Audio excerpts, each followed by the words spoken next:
हर हर महादेव। जय विष्णु भगवान। 17 अक्टूबर 2024 से कार्तिक का महीना प्रारंभ हो रहा है। इस माह को बहुत ही पवित्र माना गया है। इस दिन की शुरुआत बृहस्पतिवार दिन से हो रही है, जो बहुत ही शुभ और फलदायक है। भगवान विष्णु अपनी योग निद्रा से जाग जाते हैं और तब सभी तरह के मांगलिक कार्य प्रारंभ हो जाते हैं। इसी कार्तिक मास में दीपावली का महापर्व आता है। पुराणों में कार्तिक मास की महिमा का वर्णन मिलता है। इस माह में दीपदान, स्नान, विष्णु पूजा और तुलसी पूजा के साथ ही पौराणिक कथा सुनने का बहुत ही महत्व होता है। आइए सुनते हैं कार्तिक मास की पौराणिक कथा। यह कथा सुनने से पूरे साल भर के में दीप जलाने का पुण्य प्राप्त होता है। घर में एक ब्राह्मण दंपति रहते थे। वो दोनों प्रतिदिन 7 कोस दूर गंगा और यमुना नदी में स्नान करने जाते थे। इतनी दूर आने जाने से ब्राह्मण की पत्नी थक जाती थी। एक दिन उसने अपने पति से कहा कि हमारा एक पुत्र होता है तो कितना अच्छा होता। पुत्र के बहू आती और हमें घर वापस जाने पर खाना बना हुआ मिलता और बहू घर का काम भी कर देती।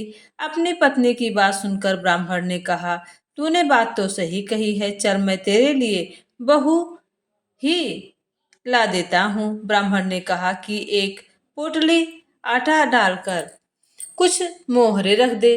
ब्राह्मण ने कहा अनुसार पोटली बांध कर दे दी और पोटली में मोहरे रख दी। ब्राह्मण चला गया। ब्राह्मण सफर के दौरान यमुना के किनारे ही सुंदर लड़कियां दिखाई दी। ये रेत में घर बनाकर खेल रही थी। उसने एक लड़की से कहा कि मैं अपना घर नहीं बिगाड़ूंगी, मुझे तो रहने के लिए ये घर चाहिए। लड़की की बात सुनकर ब्राह्मण मन ही मन सोचने लगा कि बहू बनने के लिए यह लड़की उचित है। जब वह लड़की जाने लगी तो ब्राह्मण भी उसके पीछे उसके घर तक चला गया। वहां जाकर ब्राह्मण ने उस लड़की से कहा, बेटी कार्तिक मास चल रहा है, इसलिए मैं किसी के घर खाना नहीं खाता। मैं अपने साथ आटा लेकर आया हूँ। तुम अपनी माता से पूछो कि क्या वह मेरे लिए आटा छान कर 4 रोटी बना देंगी। यदि मेरा आटा छान कर रोटी बनाएंगी तो मैं रोटी खा लूंगा। लड़की ने जाकर अपनी माँ को ये सारी बात बताई। माँ ने कहा, उचित है, जाकर ब्राह्मण देव से कह दो कि वह अपना आटा मुझे दे दे, मैं रोटी बना दूंगी। जब वह आटा छानने लगी तो आटे में से मोहरे निकली। वह सोचने लगी कि जिस आटे में इतनी मोहरे हैं तो उनके घर में कितनी मोहरे होगी। जब ब्राह्मण खाना खाने बैठा तो लड़की की माँ ने ब्राह्मण से पूछा, क्या आपका कोई लड़का है और क्या आप उस लड़के की सगाई करने जा रहे हैं। यह सुनकर ब्राह्मण ने कहा कि मेरा लड़का तो काशी में पढ़ने गया हुआ है, लेकिन यदि तुम कहो तो खाड़ कटोरे से विवाह करके तेरी बेटी को अपने साथ ले जाऊं। लड़की की माँ ने कहा, ठीक है। ब्राह्मण देव इस पर लड़की की माँ ने अपनी लड़की की खाड़ कटोरे से शादी करके ब्राह्मण के साथ भेज दिया। ब्राह्मण के घर आकर कहा, रामू की माँ दरवाजा खोल, देख मैं तेरे लिए बहू लेकर आया हूँ। ब्राह्मण की पत्नी भीतर से बोली, हमारे तो कोई बेटा बेटी नहीं है तो बहू कहाँ से लाए। दुनिया तो ताने मारती है, जब आप भी मारने लगे। ब्राह्मण ने कहा, तू दरवाजा खोल तो देख। जब ब्राह्मणी ने दरवाजा खोला तो सामने बहू को खड़ी देखा। उसने बहू का स्वागत किया और आदर सत्कार के साथ अंदर ले आई। जब जब ब्राह्मण अपनी पत्नी के साथ नदी स्नान करने जाता तो पीछे से बहू का सारा काम करके और खाना बना कर रख देती थी। वह अपने कपड़े धोती और रात को हाथ पैर भी दबाती। इस तरह बहुत दिन बीत गए। ब्राह्मणी ने अपनी बहू से कहा, बहू कभी भी चूल्हे की आग मत बुझने देना और मटके का पानी खत्म मत होने देना। परंतु एक दिन चूल्हे की आग बुझ गई और यह देखकर बहू घबरा गई और भागी भागी अपनी पड़ोसन के पास गई और कहा कि मेरे चूल्हे की आग बुझ गई है, मुझे थोड़ी सी आग चाहिए। मेरे सास ससुर सुबह 5 बजे से गए हुए हैं, वह थके हुए होंगे, घर आएंगे, इसलिए मुझे उनके लिए खाना बनाना है। यह सुनकर पड़ोसन ने कहा, तू तो बावली है, तुझे यह दोनों मिलकर पागल बना रहे हैं, इनके कोई पुत्र नहीं है, ये निसंतान है। बहू ने कहा, नहीं ऐसा मत बोलो, इनका बेटा तो बनारस काशी में पढ़ने गया हुआ है। इस पर पड़ोसन ने कहा कि यह तुझे झूठ बोल कर लाए हैं, मेरी बात सच मान, इनके कोई बेटा नहीं है। अब बहू पड़ोसन की बातों में आ गई और कहने लगी, आप भी बताओ मैं क्या करूं। पड़ोसन ने कहा, करना क्या है, जब तुम्हारे सास ससुर आए तो जली हुई रोटियां बनाकर देना और बिना नमक की दाल बनाकर देना। खीर की कड़वी दाल में और दाल की करछी खीर में डाल देना। पड़ोसन ने उसे अच्छे से सिखा दिया। फिर जब उसने सास ससुर के साथ आए तो उसने उनका आदर सत्कार किया और फिर उनके कपड़े धोए, उनके सास ससुर को खाना दिया। तो सास बोली, बहू आज रोटियां जली हुई हैं और दाल भी अधूनी है। रोटियां जली हुई क्यों है और दाल में अन्न क्यों है? तब बहू ने पलट कर कहा कि एक दिन ऐसा खाना खा लोगे तो कुछ बिगड़ जाएगा। सास ससुर को खरी खोटी सुनाकर फिर से पड़ोसन के पास गई और बोला, अब आगे क्या करना है? पड़ोसन ने कहा कि अब तू सातों कोठों की चाबी मांग लेना। अगले दिन जब सास ससुर सास स्नान करने के लिए जाने लगे तो बहू जब दोनों सास ससुर स्नान करने के लिए जाने लगे तो बहू अड़ गई कि मुझे तो सातों कोठों की चाबी चाहिए। तब ससुर ने कहा, इसे चाबी दे दो।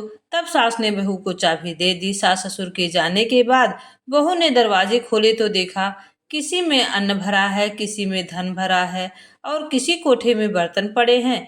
जब उसने सबसे ऊपर का सातवां कोठा खोला तो देखा कि शिव जी, पार्वती माता, गणेश जी, लक्ष्मी जी, माता जी, पीपल पथवारी, कार्तिक के ठाकुर, राई, दामोदर, तुलसी जी का बिड़वा, गंगा यमुना और 33 कोटि देवी देवता विराजमान हैं। वहीं पर एक लड़का चंदन की चौकी पर बैठा माला जप रहा है।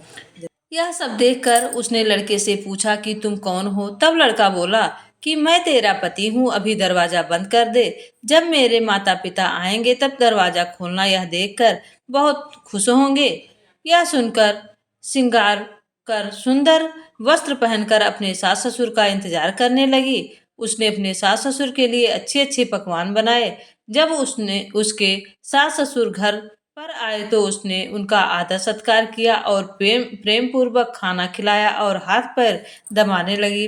पैर दबाते दबाते बहू ने कहा कि माँ, आप इतनी दूर गंगा यमुना स्नान करने के लिए जाती हो, आप थक जाती हो, इसलिए आप घर पर ही स्नान कर लिया करो। यह सुनकर सास कहने लगी कि बेटी, गंगा जमुना घर पर तो नहीं बहती। तब उसने कहा, माँ जी बहती हैं, चलो मैं दिखाती हूँ। जब बहू ने सातवां कोठा खोलकर दिखाया तो उनके घर में शिव जी, पार्वती जी, गणेश जी, लक्ष्मी जी और पथवारी, कार्तिक के ठाकुर, राई, दामोदर, तुलसी जी का भी बिड़वा, गंगा यमुना बह रही थी और 33 कोटि देवी देवता विराजमान है। वहीं चौकी पर बैठा एक लड़का माला जप रहा है। माँ ने उसे देखकर कहा, बेटा तू कौन है? लड़का बोला, माँ मैं तेरा बेटा हूँ। तब ब्रह्माणी ने पूछा कि तू कहाँ से आया है? लड़के ने जवाब दिया कि मुझे कार्तिकेय ने भेजा है। हे माँ, माँ ने कहा, बेटा यह संसार कैसे मानेगा कि तू मेरा बेटा है? माँ ने कुछ विद्वान पंडितों से मदद मांगी। पंडितों ने कहा, इस बार बहू बेटा खड़े हो जाएं और उस पार माँ खड़ी हो जाए। माँ ने चमड़े की अंगिया पहनी हो और छाती में से दूध की धार निकलकर बेटे की दाढ़ी मूछ भीगे तो पवन पानी से गठजोड़ा बंधे, तब मानेंगी कि यह इनका बेटा है। उसने ऐसा ही किया। चमड़े की अंगिया फट गई और छाती में से दूध की धार निकलकर बेटे की दाढ़ी मूछ भीग गई। पवन पानी से बहू बेटे का गठजोड़ा बंध गया। यह सब देखकर ब्राह्मण और उनकी पत्नी खुशी का ठिकाना ना रहा। तो ये थी कार्तिक मास की कथा। है कार्तिक के ठाकुर, जैसे ब्राह्मण और ब्राह्मणी को बहु बेटा दिया वैसे सबको देना। कार्तिक मास की यह कथा सुनने से हुंकारा भरने वाले सब पर विष्णु भगवान की कृपा होती है और जो भी भक्ति भाव से यह कथा का श्रवण करता है उस पर ठाकुर बाबा और तुलसी माता की कृपा बनी रहती है।